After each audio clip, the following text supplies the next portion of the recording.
Nos acercamos a ti en este momento, Señor, para buscar tu guía y tu sabiduría.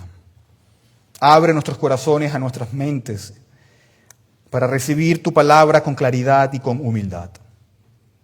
Que tu Espíritu Santo, Señor, nos ilumine y nos enseñe. Ayúdanos a comprender las verdades que nos revelarás el día de hoy. Y haz que tus palabras no sean solo escuchadas, sino también vividas. Hoy continuamos con nuestra serie de Judas. Creo que es el quinto o sexto mensaje. Y hoy nos vamos a concentrar en el versículo 5. Pero vamos a leer desde el 1 al 5 para recordar lo que hemos visto y vamos a ver lo importante de recordar. Y vamos a leer hasta el versículo 5, dice: Judas, siervo de Jesucristo y hermano de Jacobo, a los llamados, amados en Dios Padre y guardados para Jesucristo. Misericordia, paz y amor les sean multiplicados. Amados, por el gran empeño que tenía en escribirles acerca de nuestra común salvación, he sentido la necesidad de escribirles, exhortándolos a luchar ardientemente por la fe que de una vez para siempre fue entregada a los santos.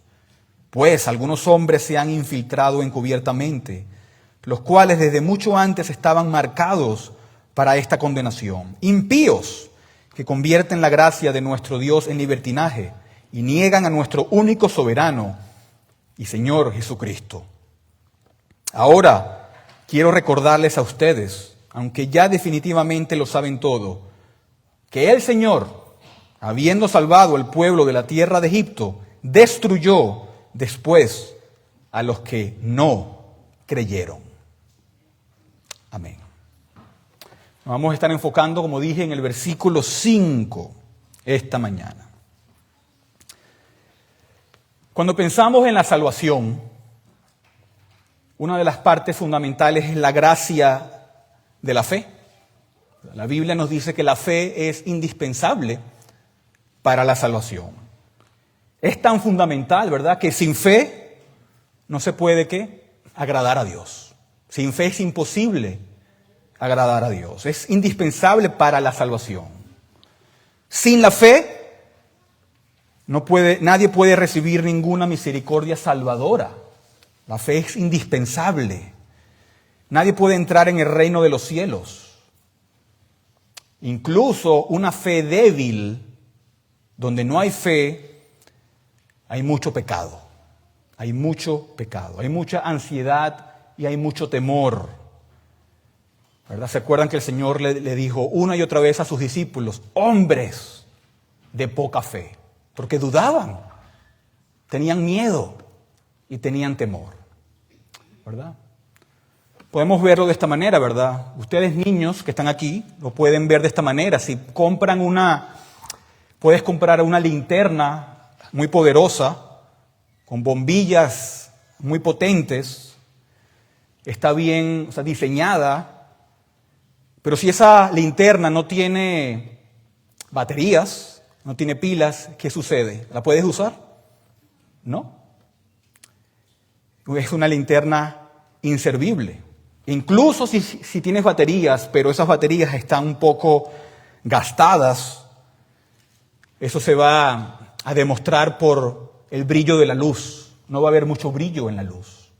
Y así también es la fe. Mientras más fe, más brilla una vida piadosa y una vida para la gloria de Dios. Sin fe no hay salvación, y con una fe débil, entonces hay mucho pecado y hay mucha oscuridad. La fe es indispensable, es fundamental.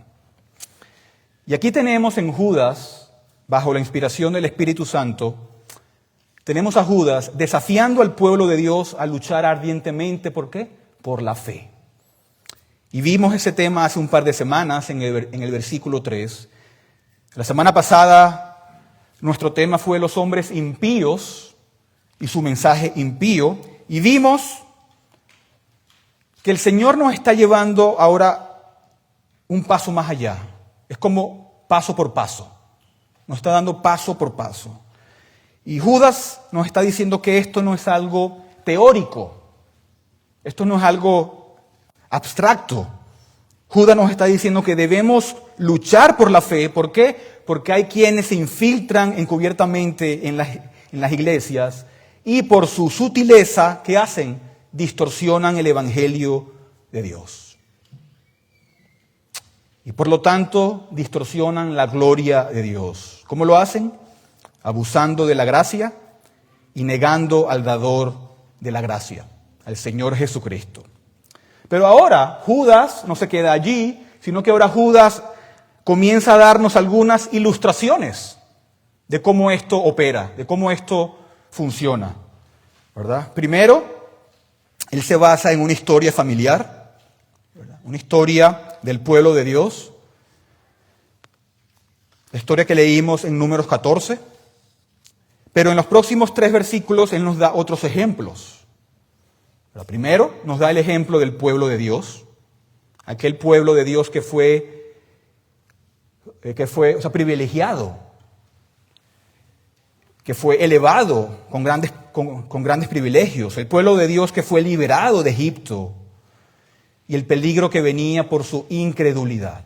Luego Judas va a hablar de los ángeles. Ese será un sermón interesante, de los ángeles que ocuparon el lugar más alto, y luego va a hablar de Sodoma y de Gomorra, ¿verdad? Si leen la epístola de Judas, lo pueden ver. Pero el punto es que si vamos a luchar por la fe, necesitamos reconocer la segura destrucción de los seductores. Necesitamos reconocer la segura destrucción de los que se infiltran encubiertamente, de los oponentes que están tratando de derrocar el Evangelio. Y la pregunta es ¿por qué? ¿Por qué? Porque hay que evitar su doctrina. Hay que evitar su doctrina si queremos evitar también la destrucción. Judas nos está diciendo, luchen por la verdad, luchen por la gracia, luchen por la gloria de Dios. ¿Por qué? Porque si son cómplices, si ceden, si aceptan el error que se está sembrando, entonces tu fin será el mismo fin de ellos. Por eso es importante.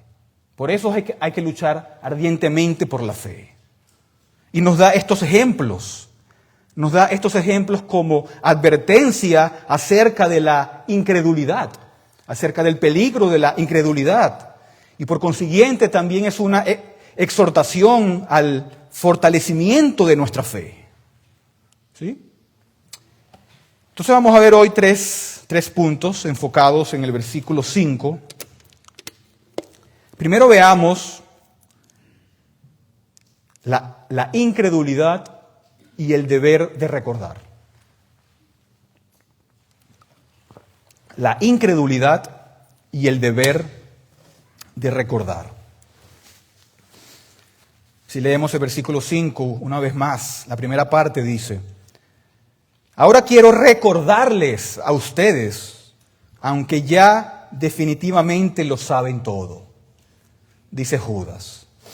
¿Verdad? Aquí Judas está requiriendo que el pueblo de Dios recuerde cosas que ellos sabían del pasado, cosas que ya saben. Él dice, ya ustedes lo saben todo, pero hay que recordarlo. Cosas que son importantes que traigamos al presente. Por lo tanto, no importa que esté eso en su memoria, sino que tienes que recordarlo. Se trata de llegar al fondo de nuestras mentes. Es un llamado a la memoria y esto es absolutamente esencial. Por ejemplo, tú piensas en Pedro. ¿Se acuerdan que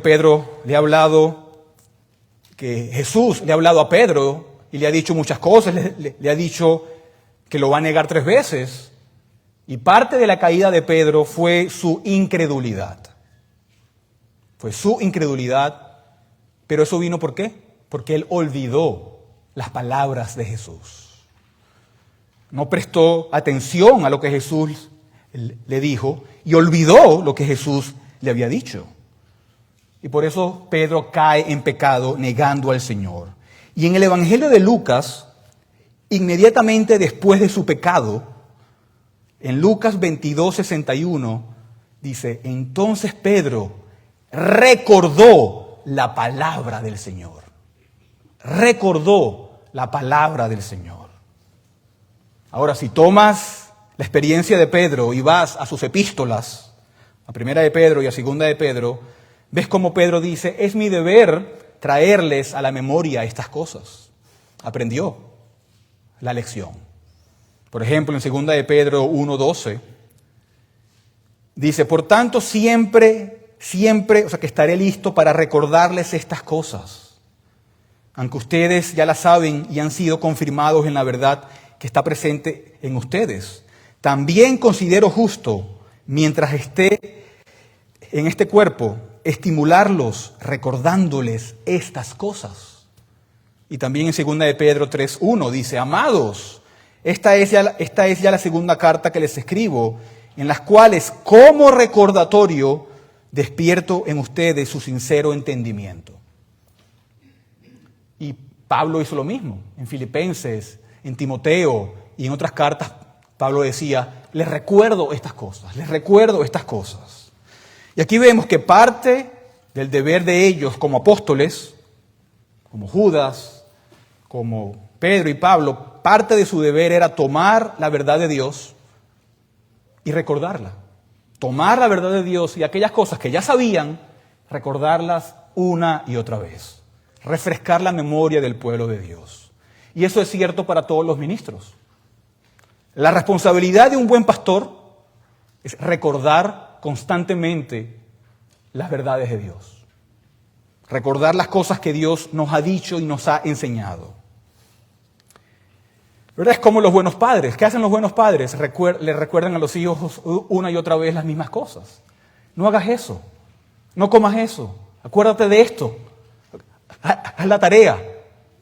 Una y otra vez tenemos que recordarles las mismas cosas, ¿verdad? Aquellos padres que aman a sus hijos, tenemos que mantenerlos alertas de las cosas que les conviene.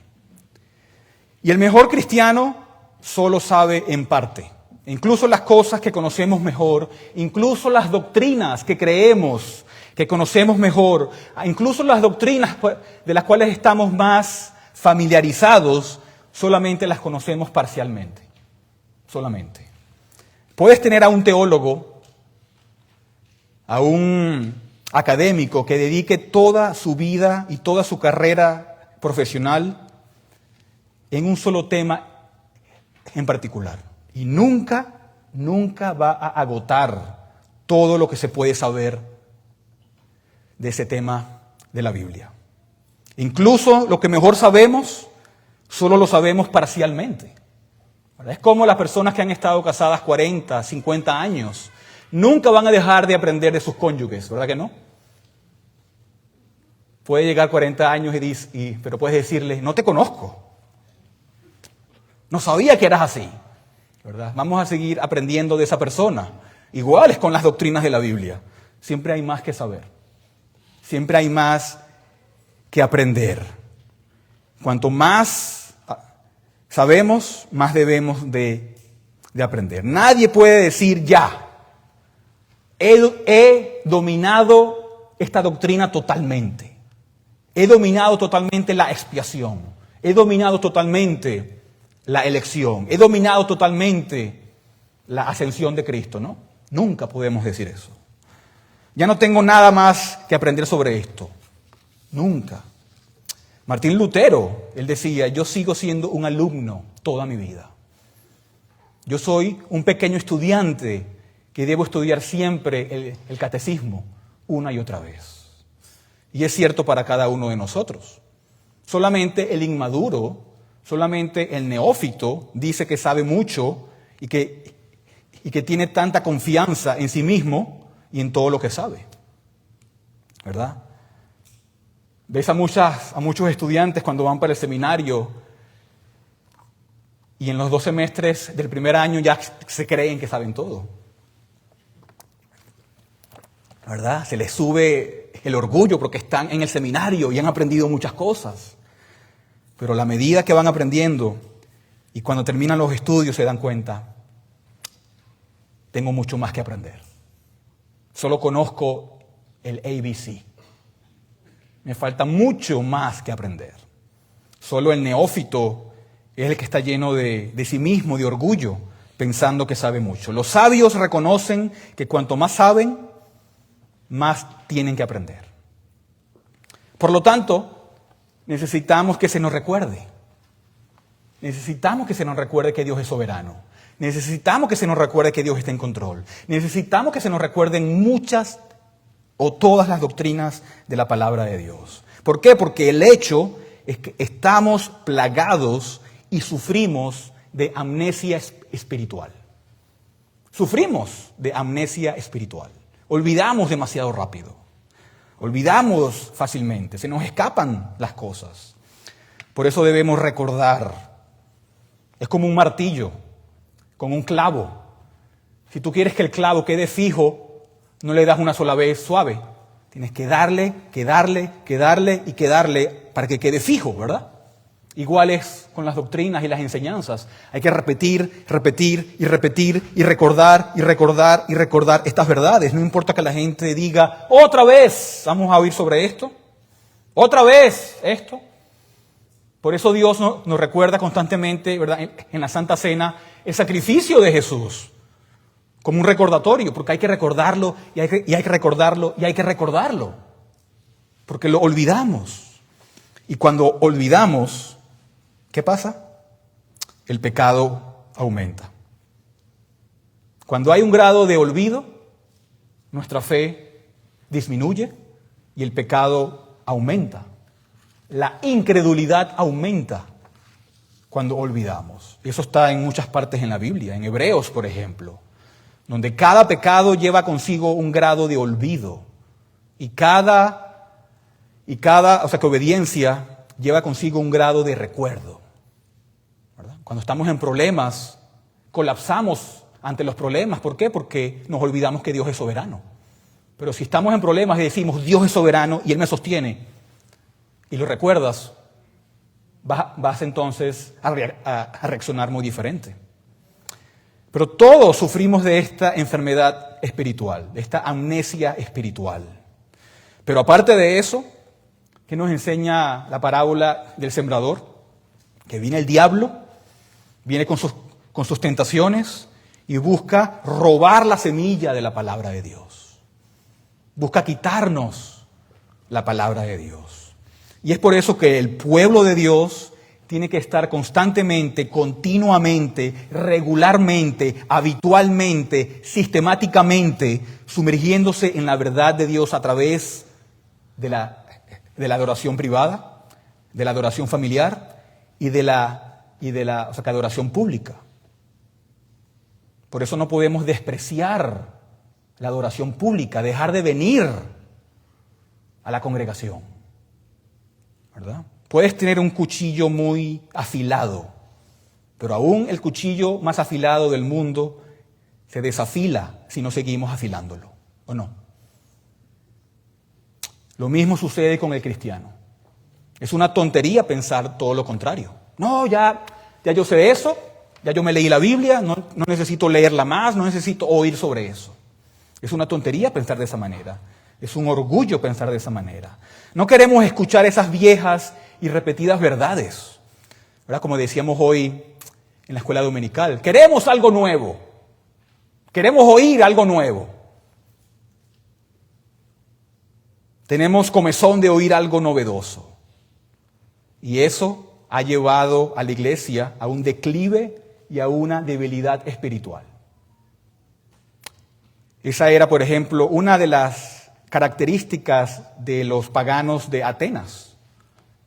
En Hechos 17, versículo 21 dice, pues todos los atenienses y los extranjeros de visita allí no pasaban el tiempo en otra cosa, sino en decir o en oír algo nuevo. Solamente quiero oír algo nuevo, ¿verdad? Y existe esa tentación, quiero oír algo nuevo. Estoy cansado de lo viejo. Y eso ha sido la perdición de las instituciones teológicas y académicas, donde aquellos que tienen su puesto logran ese puesto o mantienen ese puesto al continuar publicando algo nuevo. La nueva perspectiva de Pablo. La nueva tiene que ser algo nuevo. Un nuevo giro, un nuevo ingenio, una nueva, creatividad. Un nuevo, algo que me diga algo nuevo, algo que no se ha dicho antes.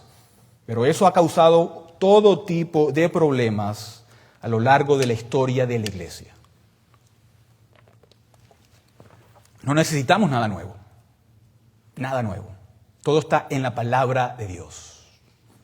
Es nuestro deber ir a ella, leerla, estudiarla y meditar en ella. Y nuestro deber recibir esa palabra. Pero no solo recibirla, retenerla con reverencia. Y luego, amarla. Pensar en ella, meditar y orar sobre ella. ¿Verdad? Judas, él añade esta segunda frase, aunque ya definitivamente lo saben todo. ¿Verdad? Yo sé que ustedes saben muchas cosas, pero es mi deber como pastor recordarles y recordarles y recordarles. ¿Verdad? Yo no siento esa presión de venir con algo nuevo. ¿Por qué? Porque no tengo que venir con algo nuevo.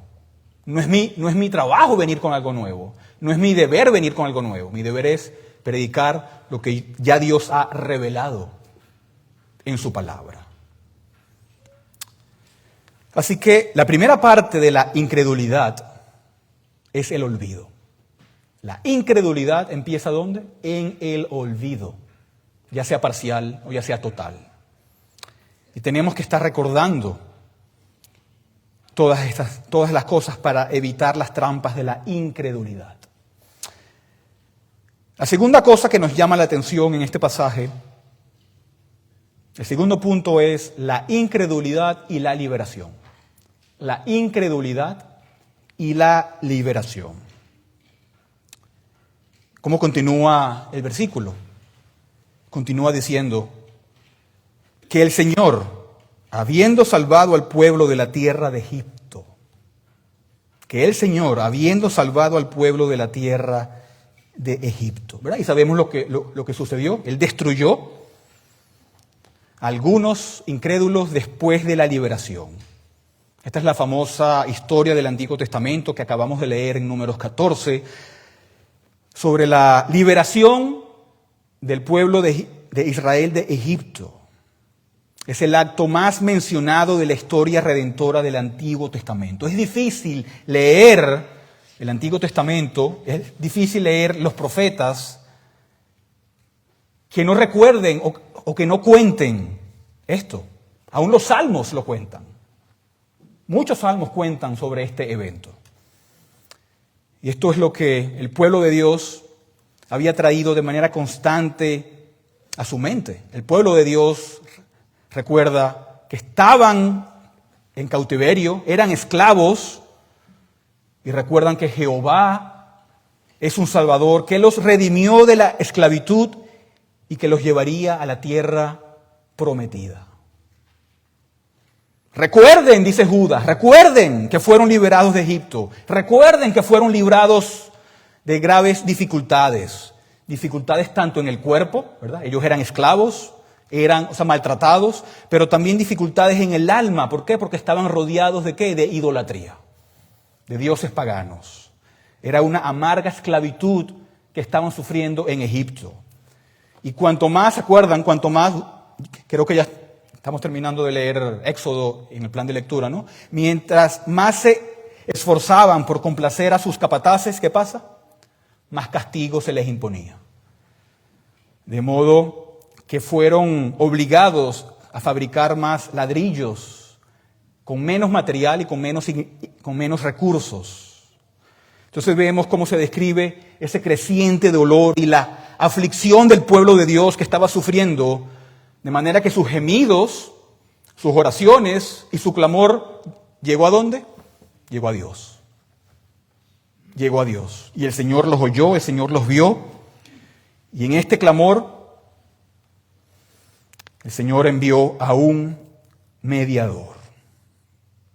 ¿Se acuerdan que una vez dijo Faraón, vamos a aniquilar a todos los varones, vamos a matar a todos los bebés varones que nacen en el pueblo israelita, como vemos en Éxodo 1.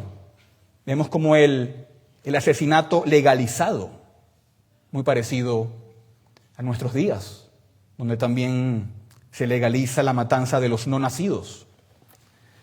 Pero si eso no es lo suficientemente malo, vemos como el faraón trata de cargar esto sobre los israelitas, donde les exige a las parteras que cuando nazca alguien y si es varón, ¿qué hagan?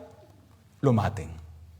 Y tenemos lo impresionante es que tenemos el nombre de las parteras, Cifra y Puá. ¿Verdad? Dios registró sus nombres. ¿Por qué? Porque ellas se resistieron justamente a hacer esto. Y entonces vemos que ellos estaban en toda esta esclavitud, en la intensidad del dolor, y tenían todos estos enemigos en el alma, estaban siendo infectados con los ídolos de Egipto. Toda la superstición pagana estaba inmersa allí, en el idioma, en la mentalidad, en el estilo de vida de un pueblo idólatra. 400 años no es poco tiempo para que la influencia pagana a tu alrededor sea fuerte en la comunidad.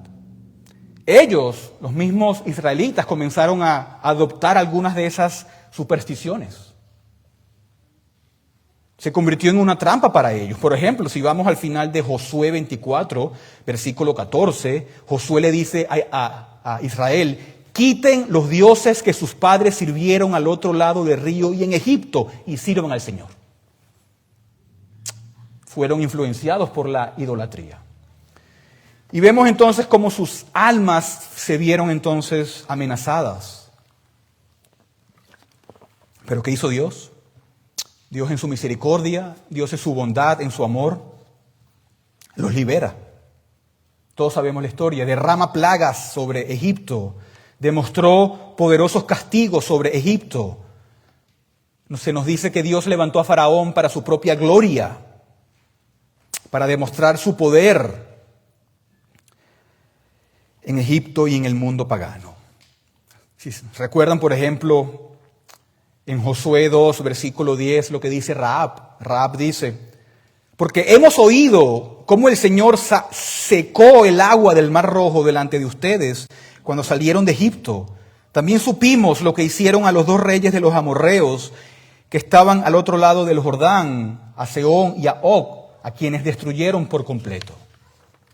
¿Verdad? Dios, lo que él hizo se había oído, ¿no? Que Dios había enviado ranas, moscas, había mandado estas plagas, cómo el Señor convirtió en sangre todo el Nilo que todavía es una fuente de vida hoy en día.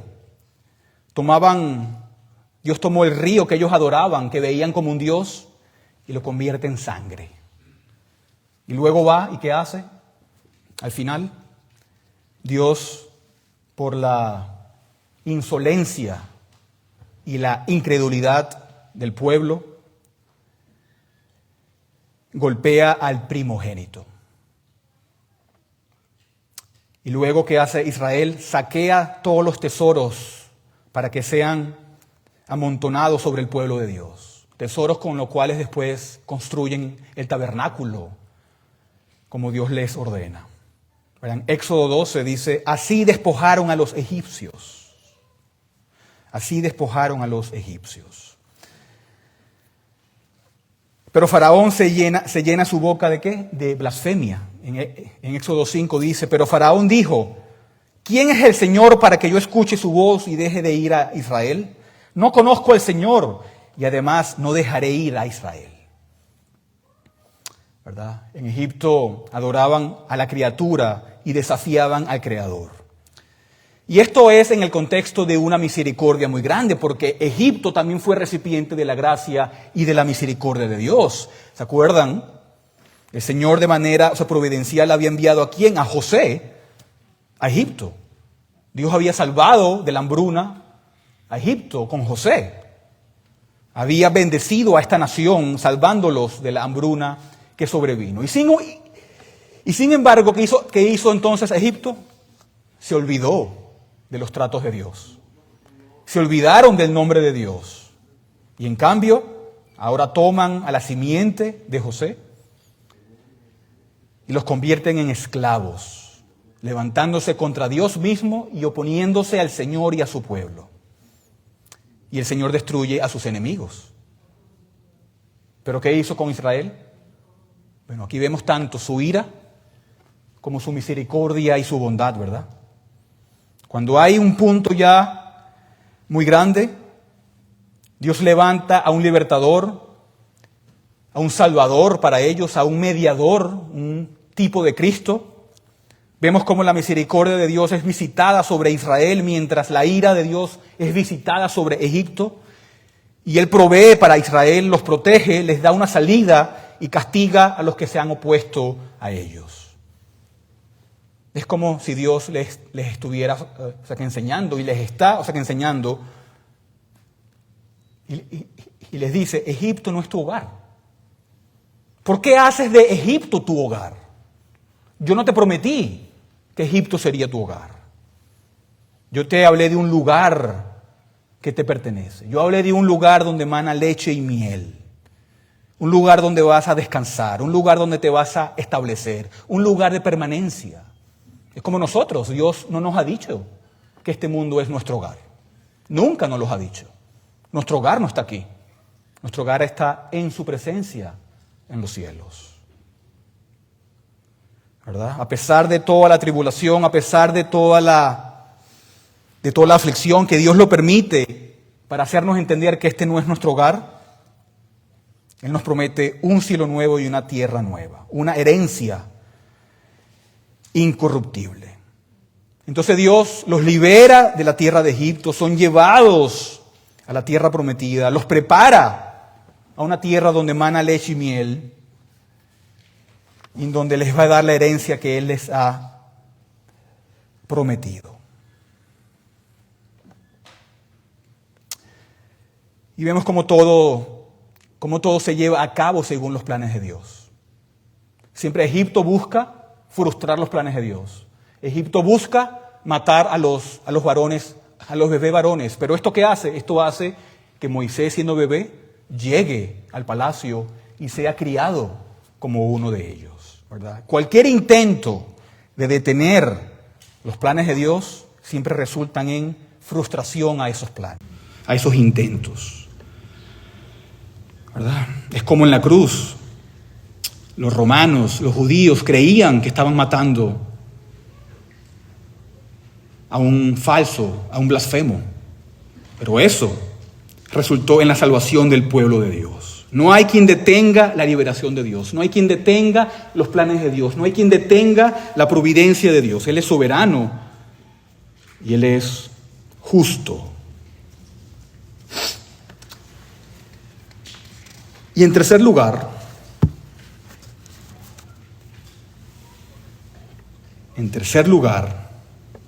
vemos la incredulidad y la destrucción.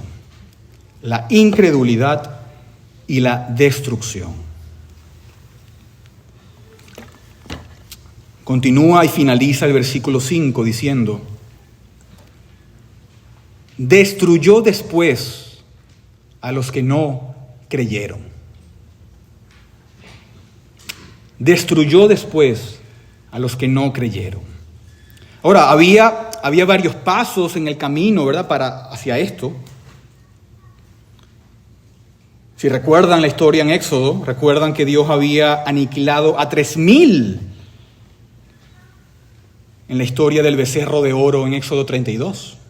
3,000 personas en el becerro de oro en Éxodo 32, 28. Y esto no fue muy lejos en el viaje. Muchos caminando en incredulidad. Muchos que no están creyendo la palabra que se les ha dado.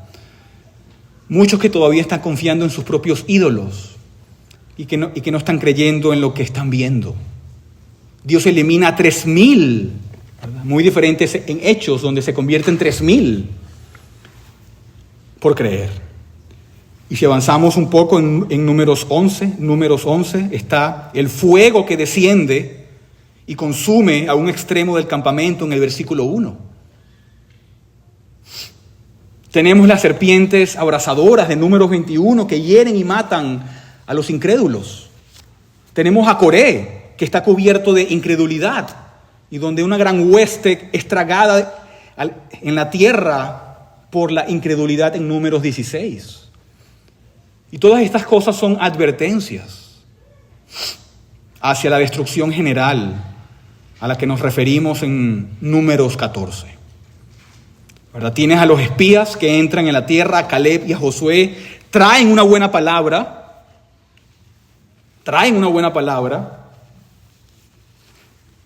pero tienes a los otros 10 que tienen sus ojos y sus corazones llenos de incredulidad y por lo tanto desaniman al pueblo de Dios y hacen que murmuren y se quejen en su incredulidad. ¿Verdad? Solo 2 están confiando, pero los otros 10, ¡hay gigantes! Nos van a devorar como langostas. Pero solo 2 confiando. Ahí vemos que las mayorías no siempre tienen la razón. Y esto da como resultado que el Señor diga, ya basta. This is enough. Ya basta. Los borraré de la faz de la tierra y empezaré de nuevo contigo, Moisés. Y voy a construir una mejor nación, más grande, a partir de tu semilla. Y sabemos que Moisés suplica, intercede por el pueblo, argumentando sobre la base del propio nombre de Dios, como leímos en Números 14, argumentando sobre la gloria de Dios, buscando la misericordia y el perdón que el Señor da. Y el Señor dice, ok. Pero eso no significa, Moisés, que la incredulidad no va a ser abordada. Y les dice, todos los que tengan 20 años de edad para arriba, todos los que tengan más de 20 años, sus cadáveres quedan esparcidos por el paisaje del desierto en Números 14, 28 y 29. Serán destruidos y sus cadáveres quedarán en el desierto. ¡Wow! La incredulidad. Por la incredulidad. ¿Cuántos salieron de Egipto? 600,000. Y al final del desierto solo hay 2 de más de 20 años que entran a la tierra prometida. El Señor lo reduce de 600,000 a 2. Aquí tenemos que ver que la incredulidad trae destrucción. Y estos hermanos no son paganos. Estos no son paganos. Estas son las personas más privilegiadas en toda la tierra y que Dios había apartado. Estas son las personas en las cuales Dios había entrado en pacto. A quienes Dios les había dado todas las promesas, pero no creían. Habían oído su voz, habían visto sus obras y sus actos, pero no creían. Habían visto señales y los prodigios. Por eso cuando a mí me dice un ateo, ¿por qué Dios no se me aparece y me dice que yo existo? Porque no vas a creer. No vas a creer. Vas a decir que fue una alucinación. No vas a creer. Porque ese no es el medio que Dios nos ha dicho por el cual debamos de creer. Mira a estas personas, las plagas y todo lo que vieron. Y no creían. Ellos habían visto la severidad de Dios al tratar con sus enemigos. Y sin embargo, ¿qué hacen? Apartan sus rostros y dicen, no creemos en este Dios, no creemos en lo que hemos oído, no creemos en lo que Él ha prometido. Nosotros no creemos eso. Y la cuestión es, cuanto más alto estés, más empinada y más dura será la caída.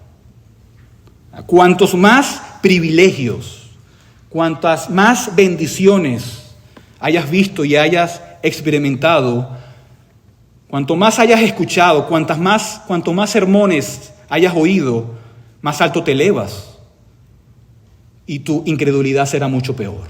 Tu caída será mucho peor, mucho peor.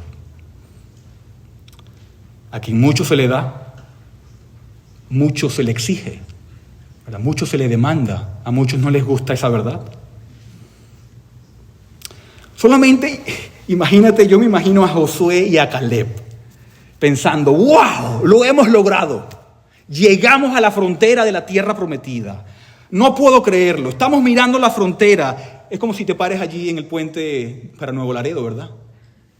Por allá, por acá. Por allá. Allí está Nuevo Laredo. Llegamos. ¿Verdad? Llegamos a la tierra que Dios nos ha prometido, ¿verdad?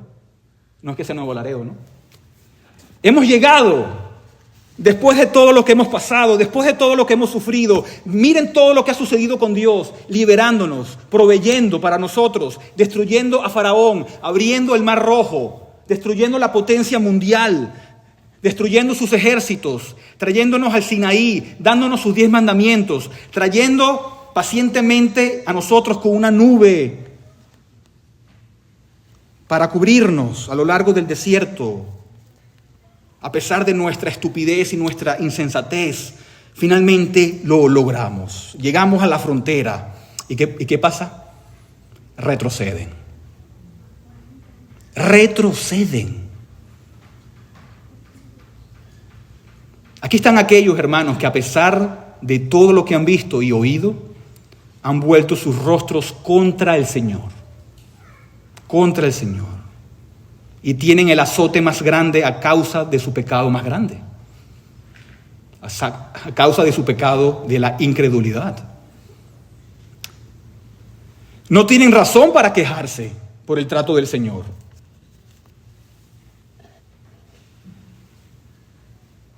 No tienen razón.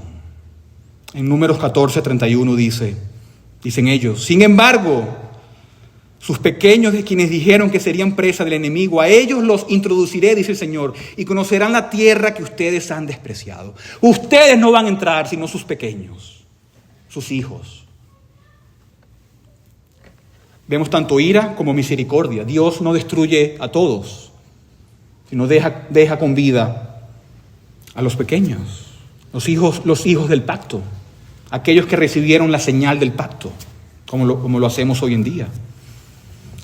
Él está cortando las ramas muertas, pero se niega a cortar el árbol. El Señor obrando con misericordia. ¿Verdad? Los que abusan de los privilegios de Dios no están exentos de castigo. Y los que abusan de los privilegios de Dios tampoco pueden presumir piedad. Y ambos reflejan la misma raíz. Es la incredulidad.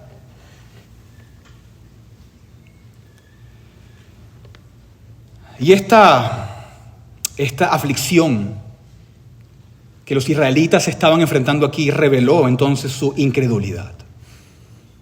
Nosotros cuando enfrentamos dificultades, cuando enfrentamos problemas, nuestra reacción y nuestra respuesta a esos problemas revela dos cosas. Revela o fe o revela incredulidad. Revela fe o incredulidad. Así fue con Israel. Con Caleb y con Josué, ¿qué hizo? Reveló fe. Reveló una fe inquebrantable. Pero con el resto, reveló incredulidad. Y es cierto hasta el día de hoy. La aflicción a menudo revela nuestra incredulidad. Así como con Saúl reveló incredulidad. ¿Verdad? Piénsalo de esta manera. ¿Verdad? Detrás de mi casa hay un árbol que todavía no sé si son limones o son naranjas, ¿no? Pero son las dos cosas. Muchas veces están esos frutos que ya están podridos, ¿no? Ya se pudren. Pero hay otros que están bien maduros, bien firmes. Cuando llega un viento, ¿qué hace? Los que están podridos se caen fácil. Pero los que están firmes permanecen allí. ¿Verdad? Y así es también con nosotros. Cuando llegan las aflicciones, el viento de la aflicción, ¿qué pasa? O nos caemos y colapsamos por la incredulidad, o nos mantenemos firmes. O es como un charco de agua poco profundo, en pleno verano de agosto de Laredo. ¿Qué pasa? Se seca rápido, se seca muy rápido. Pero no importa el sol más inclemente y más fuerte, nunca va a poder secar el océano, ¿verdad? así es nuestra fe también, ¿verdad? Y lo mismo sucede en nuestra generación actual. El Señor puede ponernos en el horno de fuego. ¿Para qué? Para demostrar, por un lado, si hay fe o si no hay fe, o si hay incredulidad por parte de nosotros. Eso, las aflicciones nos expone esas áreas en donde nosotros permanecemos en incredulidad. Pero también es parte de su misericordia. El Señor trae esas circunstancias y saca a la superficie esas áreas para decirnos: tienes que crecer en esa área. Necesitas crecer en esa área. Pero a menos que lidiemos con la incredulidad, ningún pecado morirá en nuestras vidas. Necesitamos siempre el escudo de la fe para apagar los dardos ardientes del diablo. Si quitamos ese escudo, nos convertimos en el destinatario de todos los dardos de fuego que el diablo nos está disparando. La incredulidad ¿qué hace también? Corta las alas de la oración en el corazón del cristiano. El incrédulo no ora muy poco, pero aquel que tiene fe ora mucho. La incredulidad nos hace descontentos con los tratos de Dios. Nos hace enojar y nos hace incrédulos acerca de su control. La incredulidad nos produce miedo y temor. Nos hace desear lo que Dios no nos ha dado y nos hace despreciar lo que Dios sí nos ha dado. Por eso tenemos que abordar el pecado de la incredulidad donde sea que se encuentre en nuestras vidas, incluso dentro del corazón del pueblo de Dios. Tenemos que orar que aumente nuestra fe, así como los discípulos le pidieron a Jesús: Señor, ayúdanos a crecer en fe, ayúdanos a evitar la incredulidad y no ser como niños pequeños, ingenuos, inmaduros, que creemos que por cerrar nuestros ojos vamos a apagar el sol. No debemos ser así. Dice el versículo, al final del versículo 5 de Judas: destruyó después a los que no creyeron. Destruyó después a los que no creyeron, lo cual es una imagen del infierno.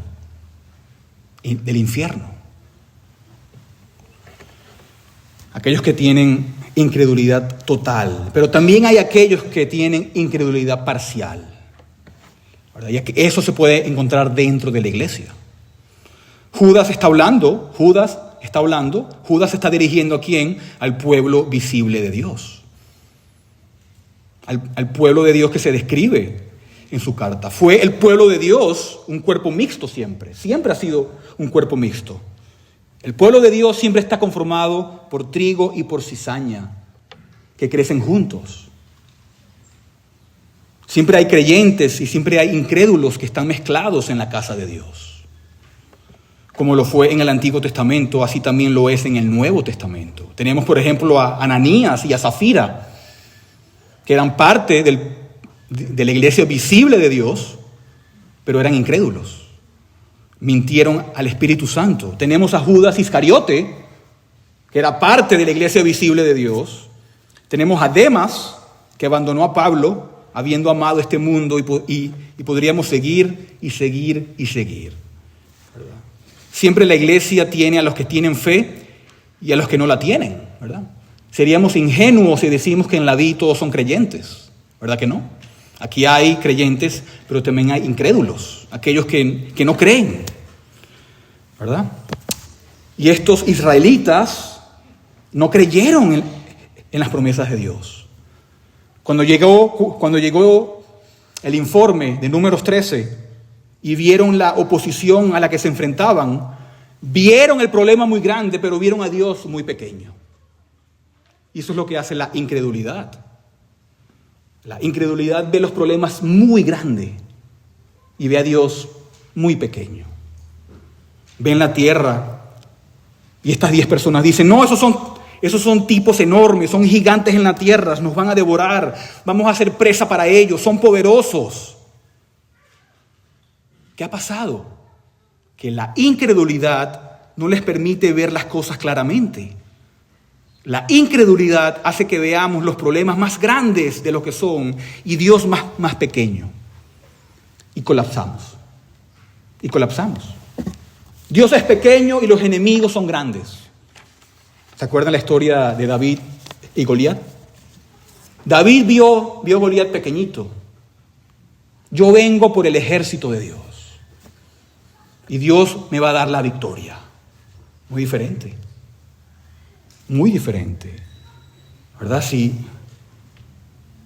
Es como, me imagino a Caleb también, Josué diciéndoles a ellos, pero ustedes, israelitas insensatos, ¿son ustedes los mismos hombres y mujeres que vieron a Jehová sin la ayuda de ustedes derrocar al ejército número 1 del mundo? ¿Son ustedes? ¿Son ustedes los que vieron a Dios derrocar a la nación más poderosa del mundo? ¿Fueron ustedes los que vieron a Dios destituir al faraón y a su gigantesca fuerza militar sin que tú movieras un dedo? ¿Fueron ustedes los que vieron eso o no? ¿Y crees que Dios no es capaz de lidiar con los habitantes de Canaán? ¿Qué ha pasado aquí? ¿Verdad? Esto me recuerda cuando yo predico algo y veo a las personas que se comportan totalmente contrario y no oyeron nada. Ya se les olvidó por su incredulidad. ¿Verdad? En el capítulo 3 de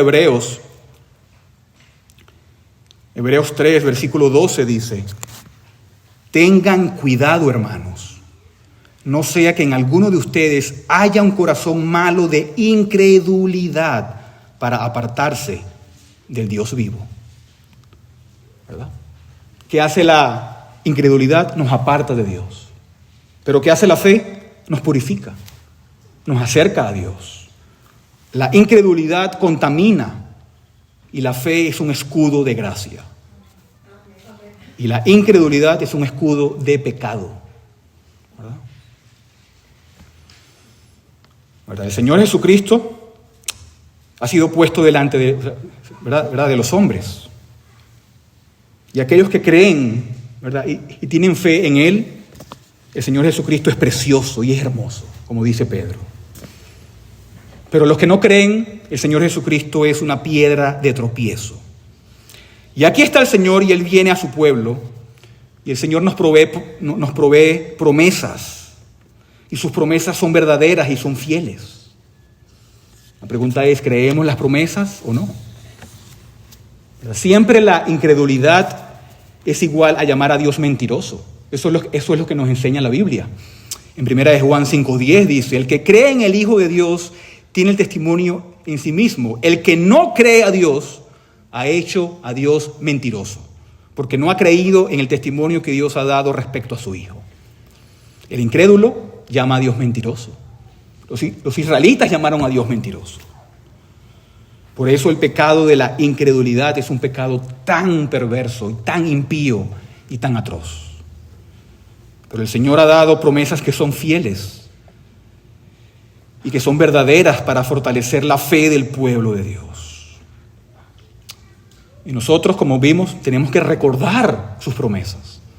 Tenemos que recordar su providencia. Todo está allí, ¿para qué? Para fortalecer nuestra fe. ¿Por qué Dios nos dejó su palabra y todas estas historias? Para entender quién es Él. Para recordar quién es Él. Para profundizar nuestra fe como el pueblo de Dios. Y el reto para nosotros cristianos es eliminar todo pensamiento que albergue falsedad y que diga, bueno, tal vez sea cierto, pero tal vez no. El reto es quitar toda incredulidad. Aquello que no sea bíblico y aquello que sea falso. La incredulidad es oponerse a Dios mismo. Y es por eso que debemos orar siempre, Señor, aumenta mi fe. Aumenta mi fe. Y nosotros, hoy en día nos parecemos mucho a Israel. No pensemos en ellos como si, ay, mira esos incrédulos de Israel. Yo se hubiese creído, se hubiese visto todo eso. No. Igual lo estamos leyendo en su palabra y es lo mismo a que lo hubiésemos experimentado. Es lo mismo, ¿verdad? Nos parecemos mucho a Israel. Hemos recibido muchos privilegios. Oímos su palabra cada domingo. Leemos su palabra todos los días. Meditamos en su palabra todos los días. Hemos visto en su palabra cómo Dios envió a su Hijo encarnado, cómo murió por nuestros pecados, cómo resucitó de los cielos, de la tumba, cómo ascendió a los cielos, cómo intercede por nosotros. Hemos visto al Señor Jesús ofrecerse a sí mismo como sacrificio por el pecado. Lo hemos visto resucitado. ¿Por qué? Porque lo tenemos en la palabra de Dios. Hemos visto grandes obras. Hemos visto el derramamiento del Espíritu Santo en Pentecostés y en nuestras conversiones. Hemos visto a personas llegar al arrepentimiento y a la conversión. Hemos observado a través de la historia del mundo a un Dios obrando de manera poderosa en su providencia, derrocando reinos y poniendo reinos. Y por si fuera poco, el Señor se ha acercado a nosotros personalmente. Así que a lo largo de nuestras vidas, así como con Israel, Dios nos ha dado también muchos privilegios. ¿Cuántos sermones hemos oído en nuestras vidas? Cientos o miles para algunos. Dios nos ha sumergido en su bendición. Nos ha dado la Santa Cena, nos ha dado el bautismo, que son privilegios. ¿Verdad? Ustedes niños que tienen la señal de Dios son también privilegiados.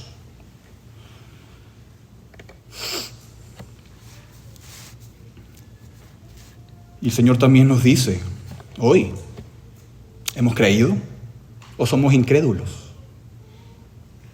¿Persistimos en la incredulidad, llevándonos a la destrucción? ¿O hemos creído como Josué y Caleb? El Señor, habiendo salvado al pueblo de la tierra de Egipto, destruyó después a los que no creyeron. Es una cosa terrible caer en las manos de un Dios vivo. No puedes jugar con Dios y vivir para contarlo. Cuando Él habla la verdad, cuando Él trae proclamaciones del Evangelio a tu corazón y a tu mente, debes creerlas. Debes creerlas y aplicarlas. Debes abrazarlas. Debes apartarte del yo y del pecado y huir al Salvador. Por eso ruega a Dios que te dé fe. Amén. Oremos.